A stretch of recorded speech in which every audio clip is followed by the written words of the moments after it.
Yes. Yes. So please hear me from your phone instead of the television, so we can really. Okay, I did this. Right. So we are in contact now. This is the third scientific conference for environment and sustainable development that is held by Al-Azhar University and is under the auspices of President Abdel Fattah al-Sisi, and it comes ahead of the COP 2022. So how do you view the relevance between religious institution or the most prestigious religious institution and such an important issue, which is environment and its relevance with sustainable development? Yeah, I can. You hear me? Yes, I do hear you. Yeah. If I can got your question right. You asked about the interrelationship between religion and the climate change challenges, right?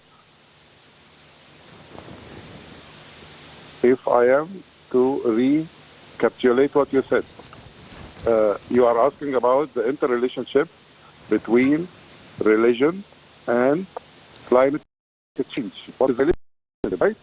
Because the voice has some difficulties. You hear me? Yes, not very much, but I can hear you. Yeah, of course, when it comes to climate challenges, there are so many challenges.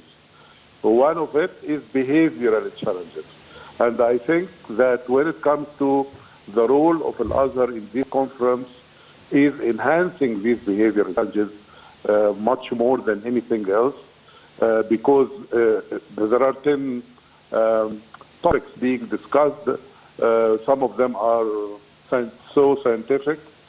Some of them are about how people, how to create awareness in the people regarding environmental issues and the future of challenges that need this kind of action. I think when Al-Azhar is taking this initiative, it's a very good step because building awareness of the problem is one of the most important, especially because there are so many things actually.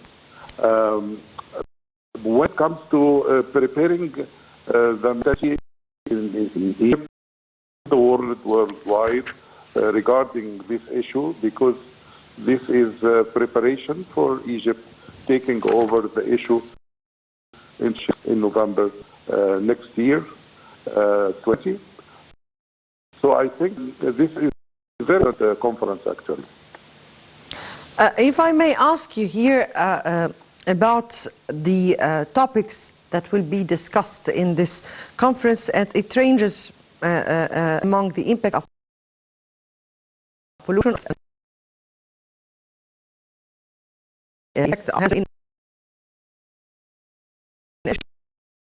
in upping pollution rates and global warming. Let me understand from you exactly how or why is Al-Azhar University is interested with the environmental affairs issues, and how important is it to gather all those attendees in order to discuss such an important issue ahead of Egypt hosting the COP27? Yes, it is very important for Al-Azhar to handle this topic. By the way, very long time ago, when I was mentioned to the United Nations Millennium Project, talking about the challenges in 1999, and I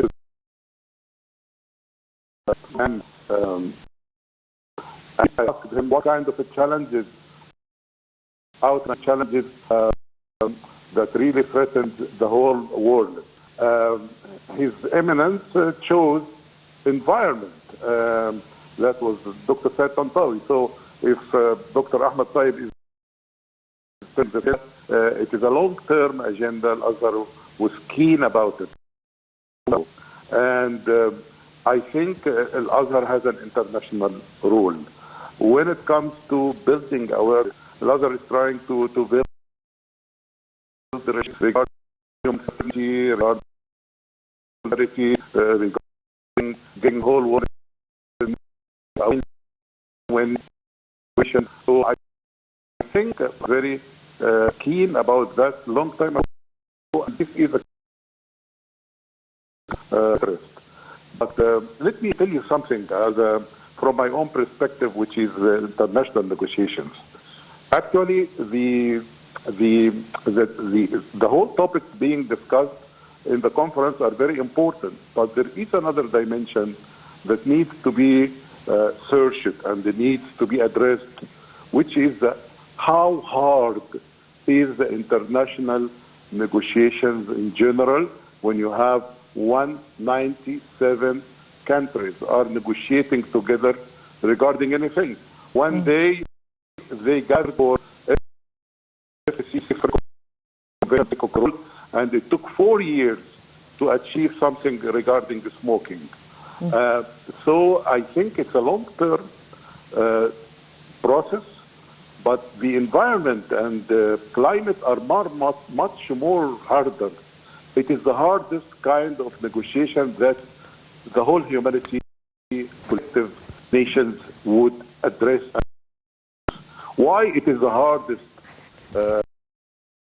issue in human thing? Because the asymmetry of the power.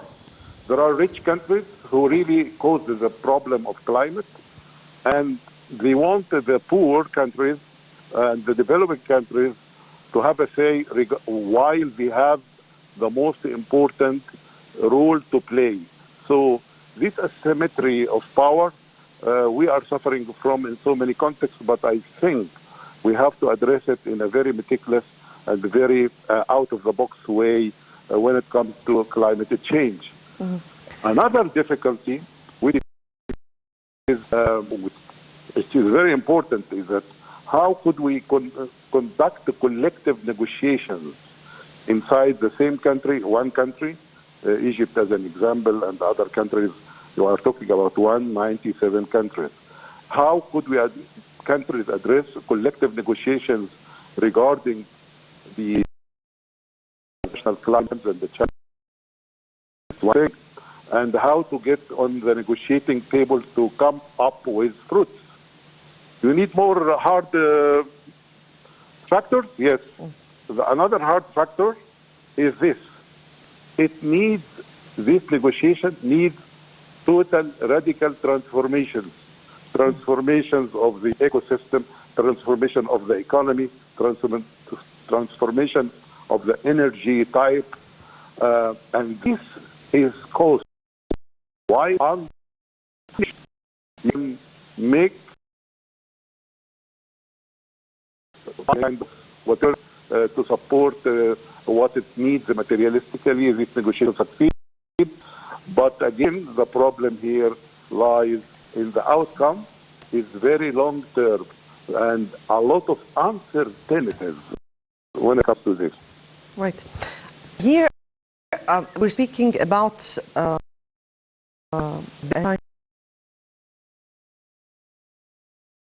certain issues, and as you said, respectively, all the here about held in this 3-day conference, including the role of religious and spiritual leaders in confronting issues of climate change, the role of the Egyptian civil society institutions in confronting the calamities and disasters resulting from climate change, in addition to the role of space, science and technology and climate change in light of Egypt's Vision 2030. If I may ask you here, the first issue, particularly what we are speaking about, the role of religious and spiritual leaders in confronting the issues of climate change, along with the civil society institutions and organizations, and how can we prepare for Egypt hosting the COP27, especially with Egypt's think as a party for the time being go green? Yes, I think if I can understand your question, you are asking about the role of religion and the role of... I'm speaking about the role of Egyptian, or rather the role of the religious people and spiritual leaders in confronting issues of climate change, sustainable development, and all these scientific issues. And how can they, together with the civil society organizations and institutions, work on that domain? Yeah, if I can recapitulate your question again so as I can answer it, I would think that you are asking about the difficulties of multi-party and multi-dimensional negotiation. No, not about difficulties. Rather, I'm speaking about their role. Yes, their role in this. When we are talking about difficulties, about how to handle them for the past. So when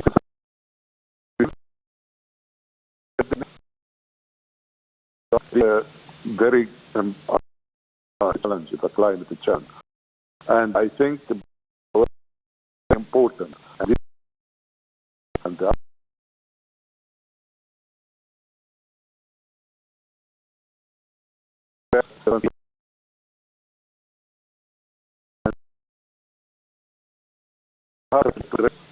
the conference is keen to just track together that religion and science are in common harmony, as even Prince Charles made a statement like that. Yes. I guess Dr. Hassan Waguih will have to go for the adhan for now. Dr. Hassan Waguih, Professor of International Negotiations at Al-Azhar University, thank you so much for being with us over the phone and for your great input.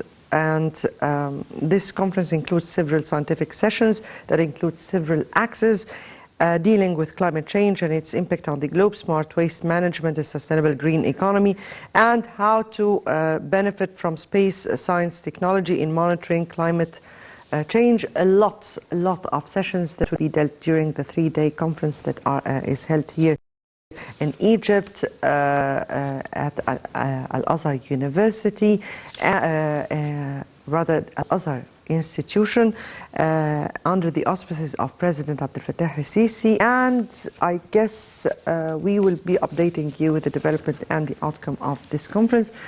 After the adhan, we'll come back with the UN Anti-Corruption Conference that was held in Sharm el-Sheikh from